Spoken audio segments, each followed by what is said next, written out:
Citra kelas 10 AKKR 2. Saya akan menyampaikan materi mengenai unsur-unsur komunikasi. Komunikasi sebuah kata yang sudah tidak asing lagi didengar ribuan orang yang tinggal di dunia ini. Sebagai makhluk sosial, manusia tidak akan bisa bertahan hidup dan hidup sendirian tanpa kehadiran manusia lainnya. Untuk berinteraksi dengan manusia lainnya, kita perlu memiliki suatu keterampilan mutlak, yaitu komunikasi. Komunikasi adalah suatu proses yang mengacu pada kegiatan pertukaran informasi atau pesan antara dua orang atau lebih. Agar tujuan komunikasi dapat berjalan dengan baik, maka pihak-pihak yang berkaitan dalam proses komunikasi ini harus mau untuk saling bertukar informasi, sehingga semua pihak dapat memahami satu sama lain. Dalam komunikasi, kita akan menemukan fungsi komunikasi strategi, jenis-jenis komunikasi, bahkan unsur-unsur komunikasi. Komunikasi yang tidak kalah penting untuk kita ketahui. Unsur-unsur komunikasi adalah hal-hal yang paling mendasar di dalam proses komunikasi. Nah, pada kali ini kita akan membahas tentang apa saja unsur-unsur komunikasi yang perlu kita ketahui di dalam proses komunikasi. Di dalam proses komunikasi ada 5 unsur komunikasi utama dalam setiap proses komunikasi yang terjadi. 5 unsur tersebut adalah: 1. Adalah pengirim. Sebuah proses komunikasi tidak akan pernah bisa dimulai jika proses komunikasi tersebut tidak memiliki sang pengirim. Nah, ibaratnya tidak ada asap bila tidak ada api. Maka pengirim pesan atau informasi adalah api dalam kiasan ini. Nah, pengirim ini juga disebut sebagai komunikator atau narasumber.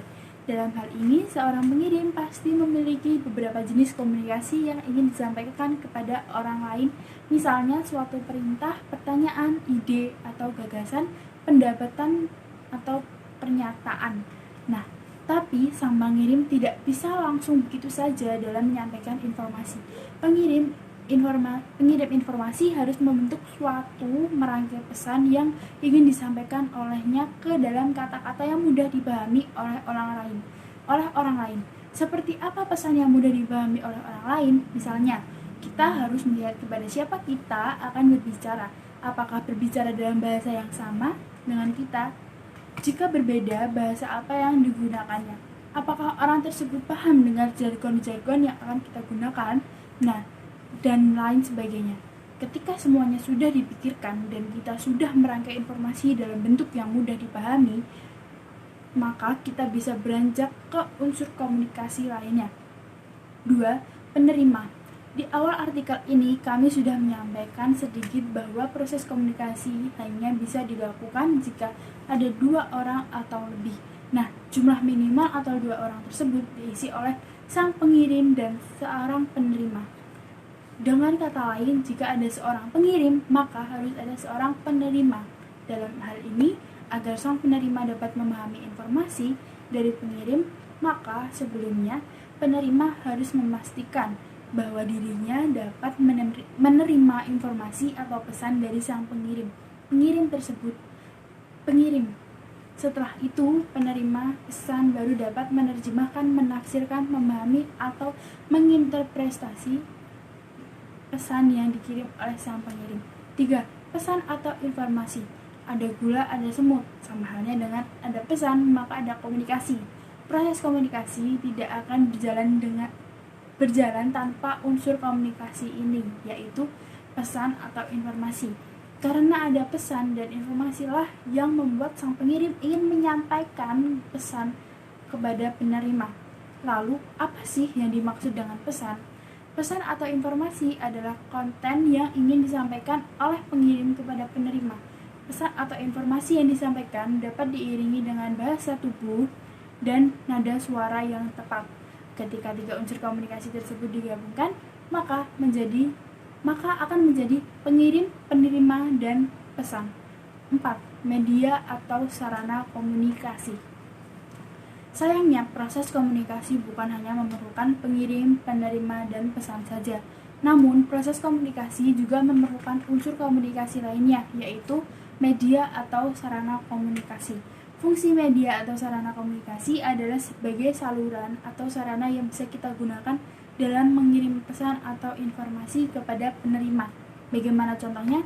Ketika ingin melakukan presentasi bisnis kepada para klien, saya menyampaikan dengan menggunakan laptop, proyektor, dan slide. Selain itu, saat saya mengirim chat kepada rekan kerja saya, maka saya menggunakan handphone untuk mengirim SMS atau mengirim WhatsApp kepada dirinya. Umpan balik, proses komunikasi dapat mencapai titik akhirnya ketika pesan telah berhasil dikirim dan diterima atau dipahami oleh sang penerima pesan. Tidak sampai di situ saja, sang penerima pun telah merespon pesan atau informasi tersebut dengan kalimat yang menunjukkan bahwa dirinya memahami pesan atau informasi yang disampaikan oleh pengirim. Balasan penerima pesan nantinya disebut sebagai umpan balik. Ada 2 faktor tambahan yang semakin melengkapi proses komunikasi, yaitu 1. Noise.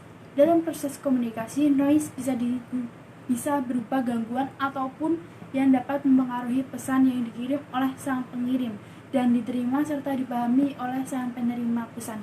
2.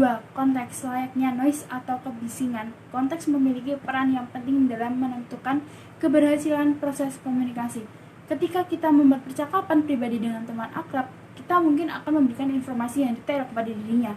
Namun, biasanya ketika kita menemukan kesulitan untuk menggambarkan informasi secara rinci, kita akan merasa canggung dengan sang penerima informasi. Terima kasih, mohon maaf jika ada salah kata. Jika berkenan, silahkan pencet tombol like dan subscribe, dan jangan lupa share ke teman-teman kalian. Wassalamualaikum warahmatullahi wabarakatuh.